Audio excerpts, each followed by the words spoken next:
Baik, selamat siang rekan-rekan Suara Pendidikan Merdeka 107,7 FM SMA Negeri 1 Cijeruk.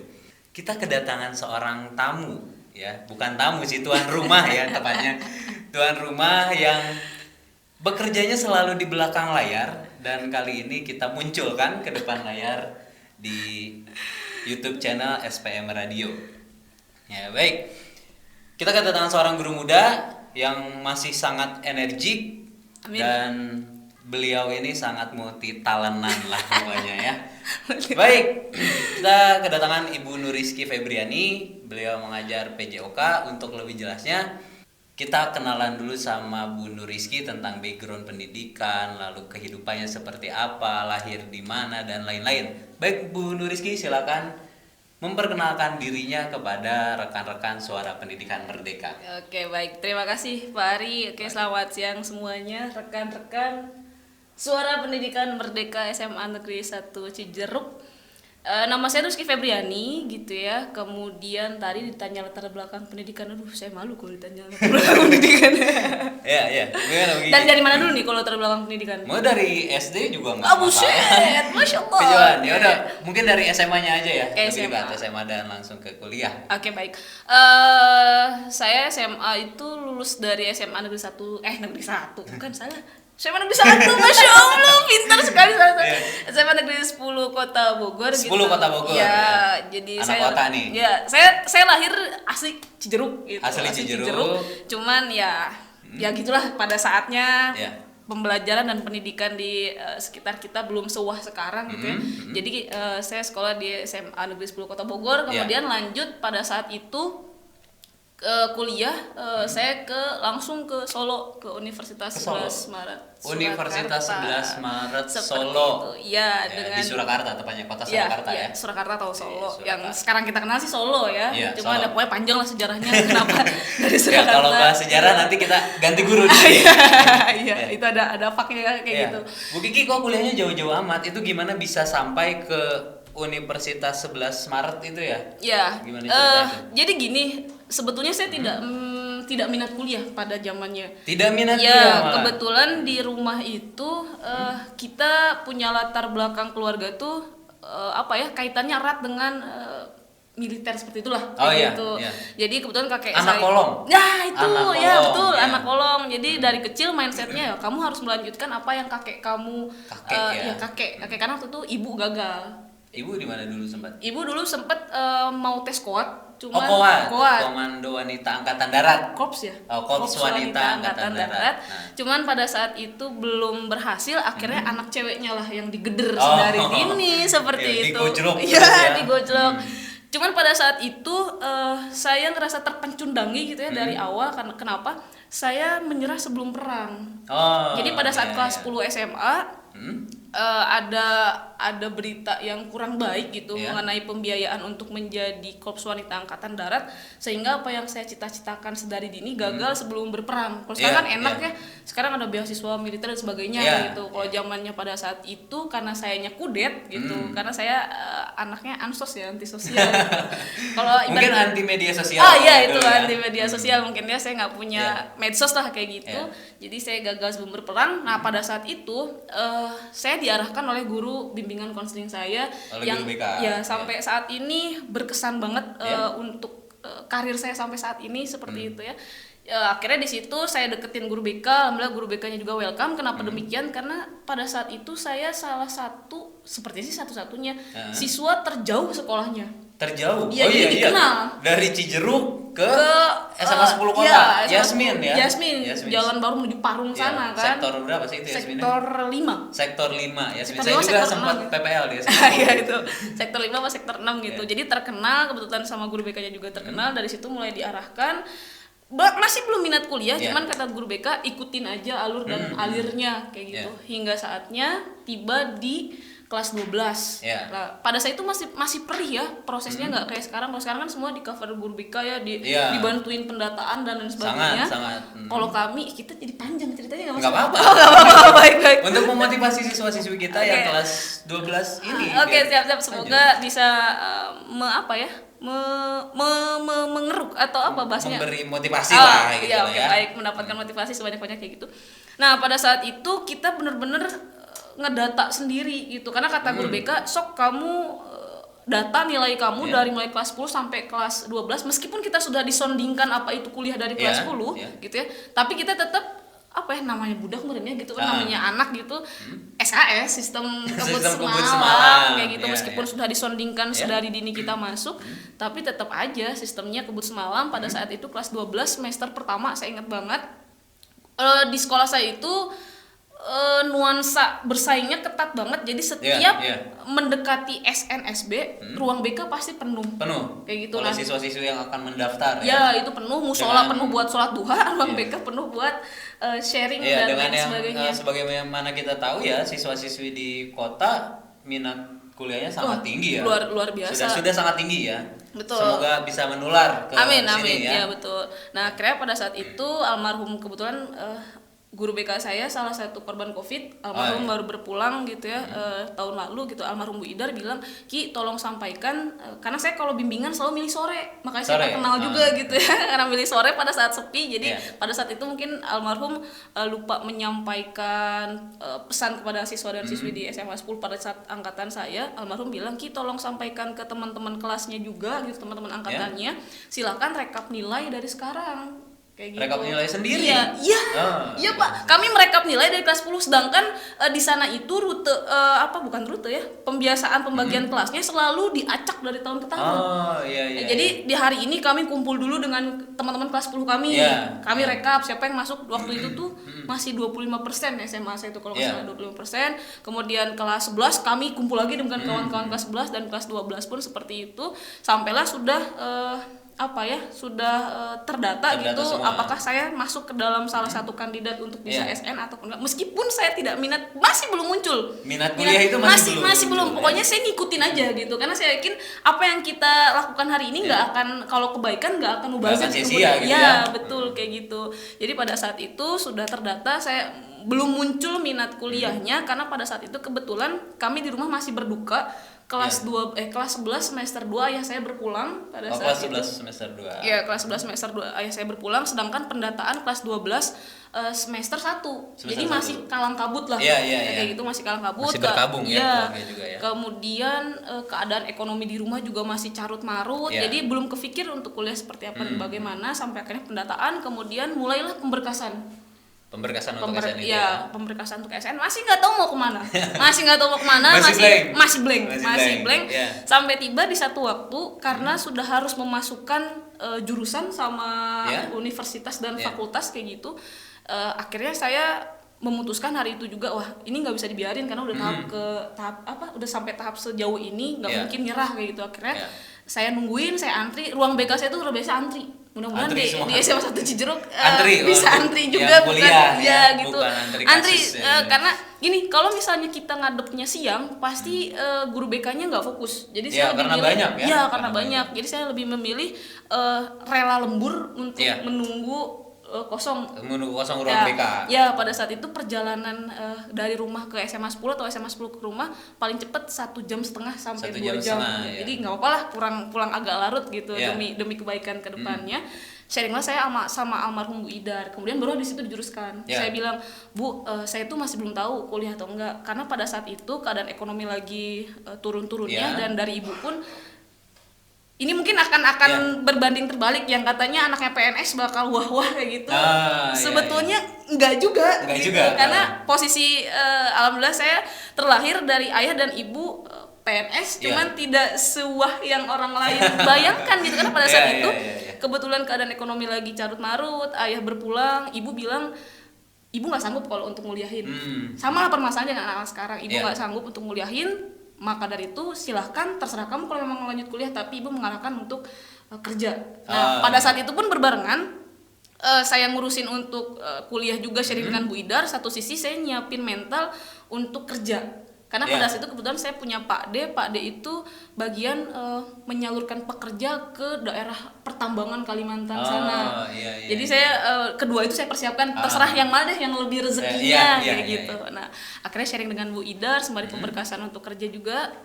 Saya nanya sama Bu Idar, Bu, kalau saya mau kuliah saya mau kemana nih kayak gitu, ngambil jurusan apa? Beliau jawab kayak gini, yang kamu sukai, yang kamu minati apa. Jadi bukan yang nilai kita selalu bagus. Oh iya, berdasarkan bakat dan minat. Iya, gitu. Yang kamu sukai, yang kamu minati apa. Lalu di situ muncullah, saya bilang kebetulan saya senang di IPA juga gitu. Iya. Jadi pertama sih olahraga Bu kata saya. Kemudian yang kedua biologi. Saat itu juga saya lagi senang-senangnya sama fisika sama kimia juga. Fisika kimia. Ya. Oh, eksak banget lah. Ya, itu. Eksak banget ya. Ya lagi seneng. Tapi yang muncul akhirnya di seleksi-seleksi, sharing-sharing itu terseleksilah 2. Olahraga sama biologi. Olahraga dan biologi. Ya, karena di antara fisika kimia yang benar-benar saya sukai ya olahraga sama biologi gitu. Lalu sharing lalu sharing-sharing lagi sampai mengkerucut lagi kata Bu Ira kayak gini. Nah, di antara biologi sama olahraga, kamu lebih minat mana? Sebetulnya dua-duanya asik Bu di mata saya. Saya bilang cuman di biologi kadang kalau saya lagi mudiknya kurang baik, biologi itu kurang suka gitu. Kalau olahraga gimana Ki? Olahraga sih suka banget Bu. Gitu, olahraga suka banget. Karena mungkin tadi basicnya juga digembleng untuk menjadi kuat. Iya, sepertinya sih dari situ gitu. Ya sudah ambil olahraga. Nah muncullah nih mau kemana? Bu, kira-kira saya kemana kalau ngambil olahraga? Saya dikasih buku. Jadi di SMA saya guru BK-nya sudah mengoleksi buku kumpulan PTN PTS se-Indonesia. Kumpulan PTN dan PTS se-Indonesia. Se-Indonesia dengan isi jurusannya, fakultasnya, program semuanya. Nah, saya waktu itu merasa diperhatikan sangat amat di antara waktu itu IPA-nya ada 7 kelas di SMA saya itu, IPS-nya ada 2 kelas, 9 kelas kurang lebih, dan saya salah satu siswa yang dapat dipinjemin, yang lain mah enggak. Nah, Niki, Ibu punya bukunya, silakan pelajari gitu ya. Sok kamu seleksi PTN mana aja yang ada jurusan olahraga. Nah, saat itu terseleksi Universitas Padang, kemudian Universitas Negeri Padang, Universitas 11 Maret Surakarta, Negeri Jakarta dan UPI. Kata Bu Idar, sok seleksi, selesai seleksi baru ngadep saya lagi. Nah, dengan sudah menyeleksinya saya univ-univ ini, saya maju lagi ke Bu Idar. Ngantri lagi seperti biasanya, pokoknya bagian sore aja kelas sore. Terus saya bilang, Bu, ini setelah saya baca-baca, setelah saya pilah-pilah, muncul nama-nama univ ini, PTN ini. Saya bilang, mana Ki? Padang, Solo, Bandung, Jakarta. Bu Idar bilang, Ki, Padang jangan deh. Kayak gitu. Karena jauh juga ya, di luar pulau ya. Ya, karena saya pun cewek satu-satunya gitu di rumah gitu, di rumah. Jadi Bu Idar pun mungkin ngerasain sebagai ibu kalau misalnya ditinggal anak cewek seperti apa dan bagaimana kayak gitu.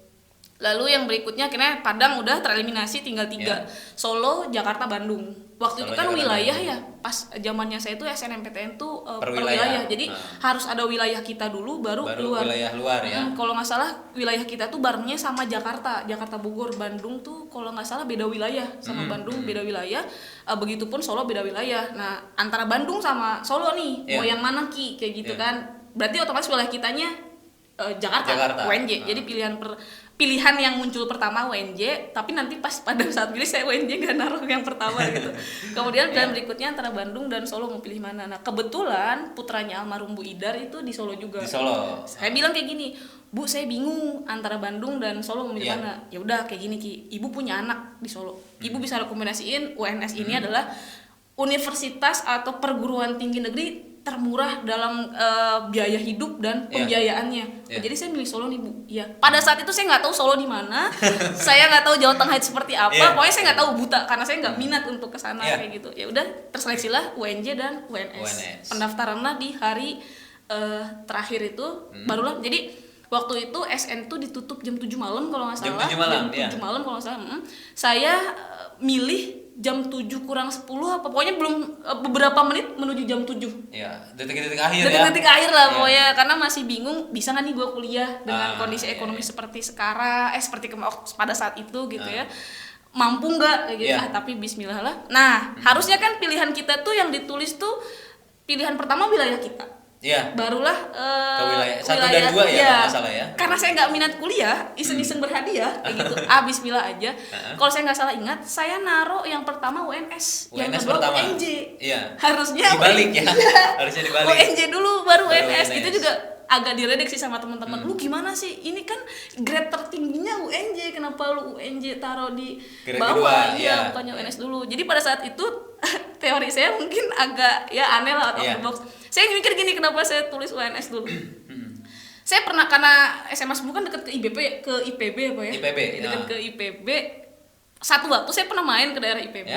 Itu orang-orang yang saya temui ngomongnya semua Jawa. Orang Jawa Hampir semua, iya. Nggak ada bahasa Iya, kita. iya. Nah, strategi saya kayak gini. Orang Jawa semua ke daerah Jawa Barat. Iya. Berarti di Jawa kosong, nggak ada orangnya. Betul, yang kuliah. Iya. Ya, betul. Jadi strategi saya kayak gitu doang. Saya milih UNS pertama, UNJ kedua karena Iya. di Bogor aja banyaknya orang Jawa, Orang Jawa ya, dan berkuliah masya di Allah, sana. qadarullah gitu, alhamdulillah saya keterimanya di UNS. UNS. Saya notabene bukan anak berprestasi di sekolah. Waktu itu ikut kejuaraan non akademik pun saya tidak juara. Iya. Kemudian Tapi setidaknya pernah ikut lah ya. ya pernah gitu, ya. nggak juara. Iya. Terus di kelas pun bukan orang pinter lah kayak Iya, gitu. tidak secemerlang yang lain Ya, mungkin ya. betul, cuma punya tekad dan keinginan. Saya cuma Iya. bilang sama Allah kayak gini, ya Allah, jika memang Kau izinkan saya masih menuntut ilmu, Ya. mudahkan jalannya. Jika memang bukan jalannya, ikhlaskan saya untuk menunda terlebih Luar dahulu biasa. dan melanjutkan atau memilah dan memilih aktivitas yang lain. Iya. Dan qadarullah sampailah saya ke Solo dengan tidak tahu Solo itu di mana, tidak tahu bagaimana, Masih buta banget nggak tahu pokoknya. kuliah itu kayak gimana, nggak tahu. Yang pasti saya pengen jadi akademisi Ya. olahraga selain saya suka, karena di pengalaman olahraga saya gitu ketika dapat pembelajaran olahraga, materi olahraga tidak lain dan tidak bukan ketika gurunya mengajar lempar bola lari-lari sendirian. Saya bilang, masa olahraga begini-begini doang. Iya. Coba. Pokoknya dikasih bola udah aja anak Ya, lari ya. nanti ujung-ujung berenang aja di atas. Iya, air. betul. Biasanya seperti itu. Semoga Bu Kiki ini menjadi revolusioner dalam pendidikan olahraga. Amin ya Allah, amin. Semoga pendidikan olahraga di SMA Cijeruk khususnya dan umumnya di Indonesia bisa makin maju dan sedikit-sedikit merubah polanya gitu ya. Amin ya Jadi Allah. apalagi Bu Kiki ini kalau nggak salah di bidang kepelatihan ya. Iya, saya ngambil Kepelatihan. jurusan kepelatihan olahraga. Kepelatihan, jadi lebih bisa dikatakan lebih expert lah ya. Amin ya Allah. Semoga lebih expert gitu. Semoga. Dan Bu Kiki ini salah satu pembina taekwondo. Cuma gitu pelatih doang, Pak. Ya pelatih, oke lah pelatih Cuma taekwondo yang kita tahu, sama-sama tahu taekwondo SMA Negeri 1 Cijeruk sudah malang melintang di dunia Amin, alhamdulillah. kejuaraan nasional dan semoga nanti kedepannya semakin bertambah dan bertambah Amin, prestasinya. amin. Kemarin terhenti karena COVID ini ya, COVID. karena COVID. Mungkin kalau tidak karena COVID akan terus menumbuhkan prestasi-prestasi baru untuk SMA Negeri 1 Cijeruk. Amin. Oke, ini obrolannya sangat menarik, teman-teman. Ya. Akan sangat panjang rasanya jika membedah Bu Kiki gitu secara dalam. Nanti kita akan lanjut lagi di segmen yang lain tentang bagaimana dia perjuangan kuliah di Solo dan lain-lain. Nah, sekarang Bu Kiki, saya ingin bertanya, apa sih yang membuat Bu Kiki itu bertahan dan memilih jalan hidup sebagai guru tentunya? Oke. Cerita nih. Iya, katakan kepada teman-teman. Duh, saya kalau udah disuruh ngomong tuh pasti susah berhenti, Pak Arya. Iya, nggak apa-apa. Semoga Nanti saya stop kalau udah memang Siap, waktunya. Cukup. Guru ya, Pak Arya, guru. Iya. Sebetulnya saya nggak minat jadi guru. Tidak minat menjadi guru. Sama sekali, karena ibu Iya. bapak saya guru. Yang Sedari ibu dan almarhum bapak. Iya, ibu dan bapak saya guru. Iya. Sedari pokoknya kelas 6 SD apa SMP gitu. Saya sudah melihat bagaimana kesibukan ayah dan ibu saya di guru. Sebagai guru, Iya, ya disuruh bantu ngerekap absen. Ini itulah pokoknya. Dan Ya, kehidupan anak seorang guru lah. Iya, kayak gitu. Iya. Dan yang paling membekas itu saya tuh alhamdulillah kalau sekarang karena saya udah jadi guru, saya udah bisa mematahkan argumen itu. Saya Iya. punya argumen, bapak sama ibu tuh kenapa sih peduli banget sama anak-anak orang? Anak orang yang dipeduli. Ya kan yang Iya, diajar itu betul. anak orang kan, bukan Betul, anaknya. betul. Tapi ke anak sendiri kan, ya kita tahu kan guru sampai waktu itu kan sampai jam 12, Iya, belum dinas iya. dan lain sebagainya, baru Iya. pulang. Jadi pagi kita udah ditinggal ayah sama ibu kita kerja. Dan belum tugas tambahan lain-lain Nah, belum ya. tugas tambahan lain kayak gitu. Kenapa bapak sama ibu tuh terlalu perhatian sebenarnya, sama perhatian anak- banget sama anak orang anak gitu. orang kayak gitu. Iya. Anaknya sendiri bagaimana, tapi alhamdulillah di rumah pun diperhatikan tetap, cuman ya Iya. saya iri lah karena waktunya lebih banyak, untuk siswa-siswinya gitu ya. Namun ternyata seiring berjalannya waktu, ketika tes-tesan itu kan saya ngambil guru olahraga, ngambil kepelatihan Ya. juga. Yang dulu tuh sebetulnya ngambil kepelatihan karena saya masih tetap pengen ngegojlok fisik saya untuk persiapan tes kuat. Oh iya. Nanti ngambilnya kalau nggak salah kata kakak sepupu saya itu Ki, kuliah dulu aja, nanti ada secapa ya Pak ya, sekolah Siapa? calon Oh, perwira. itu untuk di Polri ya. Kalau untuk TNI itu apa sih namanya? Ya, Saya itulah lupa. pokoknya. Iya, pokoknya sama-sama sekolah perwira Iya, ya. bisa S1 dulu Iya, kan. sumber sarjana lah Ya ya. itu. Sampai akhirnya semester 7 lah tiba, ketika dihubungi lagi untuk tes-tesan, saya sudah malas. Karena saya udah mulai nyusun dan itu tinggal persiapan sidang kalau nggak salah semester 7. Dikit itu. lagi ya? Dikit Dikit lagi. lagi sidang. Jadi saya bilang udahlah Bu, saya Urungkan kuburkan ya. ya Iya. dalam-dalam untuk bisa ada di kedinasannya. Semoga kalau memang, karena gini, waktu jadi kuat, satu waktu saya memang disadarkan sama Allah, dikasih hidayah kayak gitu. Muncullah di benak saya, lu ngapain sih capek-capek ngejar buat jadi kuat? Niat lu jadi kuat apa? Sedangkan hidup kita kan memang untuk sebanyak-banyaknya mengumpulkan pahala untuk bekal Betul, pulang ya. Masya Allah, Masya Allah, betul. Aduh mohon maaf ya kalau saya pura-pura bener atau sok bener, mohon maaf banget ini, tapi memang yang muncul dalam benak saya saat itu ya itu gitu. Kemudian satu waktu ada pemikiran itu, iya ya gue ngapain mikirin terus-terusan ngejar kuat, apa sih, apa gitu. sih kuat Iya. itu nanti apa? Oke, mengabdi sama negara, apa cuma itu aja gitu yang bisa mengabdi sama negara. Jadi saya ngikutin alurnya lagi, ya mungkin memang udahlah jalan hidupnya ini di guru. Nah, kenapa akhirnya istiqomah juga di guru? Satu waktu saya pernah KKN ke daerah Blora, Jawa Tengah. Jawa Tengah ya. Jawa Tengah. Daerah Jawa Tengah. Iya. Bisa di searching. Daerah Blora. Bloranya pun Blora pelosok. Perbatasan Purwodadi Blora. Ya, sebagaimana kita tahu kondisi daerah-daerah perbatasan di Jawa Tengah sana kan isinya masih banyak yang sepuh ya. Masih. Mbah-mbah Masih, gitu ya, iya masih betul. sangat yang sepuh. Betul. Nah, saya tersentuh ini. Saya KKN mengabdi ke masyarakat dan kebetulan kita punya program pendidikan. Program pendidikan. Program pendidikan kami ngabdi juga di salah satu SD. Kenapa saya akhirnya istiqomah? Ya. Ada satu anak yang jawab pas ditanya cita-cita kayak gini. Dek, kamu cita-citanya jadi apa? Saya mau jadi supir truk yang pertama. Supir truk, Ya. Kemudian saya tanya lagi, Dek, kamu cita-citanya mau jadi apa? Saat itu kalau saya dia jawab, pokoknya di sana itu kan produksi jatinya lagi lumayan ya. Nah dia pokoknya bagian pemotong jati, pokoknya bagian buruh aja, perjatian ya gitu. Terus loh, kok maksudnya nggak ada mimpi yang lebih besar gitu ya, saya tanya kenapa, karena bapak saya juga supir truk, karena bapak saya juga cuma guru itu. Lalu saya lihatlah di latar pendidikan guru-guru yang di sana, ternyata memang belum tersentuh. Ya Allah, katanya saya enak-enakan di kota, saya pengen kekeh jadi kuat tanpa saya tahu tujuan saya apa. Sampai akhirnya adik kecil itu benar-benar nyentuh banget hati dan perasaan saya. Akhirnya ya udahlah, saya lilahkan niatan saya untuk jadi guru, karena selepas lulus pun saya ngelamar di mana-mana tidak keterima. Pada saat mau keterima, saya waktu itu saya keterima di salah satu perusahaan pada saat ngelamar kerja itu. Cuman saya harus balik ke Solo. Jadi saya interviewnya tidak memenuhi panggilan kayak gitu. Jadi ya udahlah, sepertinya takdir saya untuk menaruh cintanya di Semarang. Garis tangan memang sulit untuk dibelok-belokkan seperti itu ya. Jadi suka tidak suka ada di profesi ini, Pak. Oke, sangat menarik sekali obrolan dengan Bu Kiki ini ya. Masih banyak pengalaman-pengalaman Amin.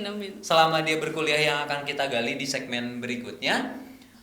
Terima kasih Bu Kiki telah hadir di sini. Mungkin di kesempatan berikutnya kita akan ngobrol-ngobrol lagi tentang bagaimana Bu Kiki kuliah. Asiknya PJOK itu apa sih gitu.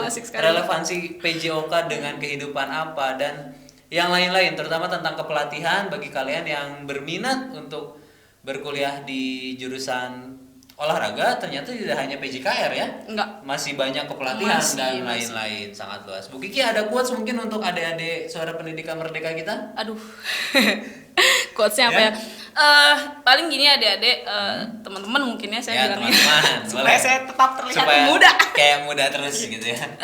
Adik-adik baik yang kelas 12, 11 dan kelas 10, terutama yang kelas 12 ya, yang sekarang sudah ada di penghujung perjuangannya di dunia pendidikan masa putih abu gitu ya, Pak. Apapun nantinya tujuan kalian, saya selalu bilang sampaikan ini di kelas gitu, mau kuliah, mau kerja ataupun nikah, tetaplah niatkan semuanya lillah, seperti itu. Kuliah nggak masalah, kerja nggak masalah, nikah pun nggak masalah, selagi semuanya kalian niatkan lillah, insya Allah semua kedepannya berkah. Yang mau kuliah silakan mantapkan dari sekarang dengan segala resikonya, baik buruknya, plus dan negatifnya.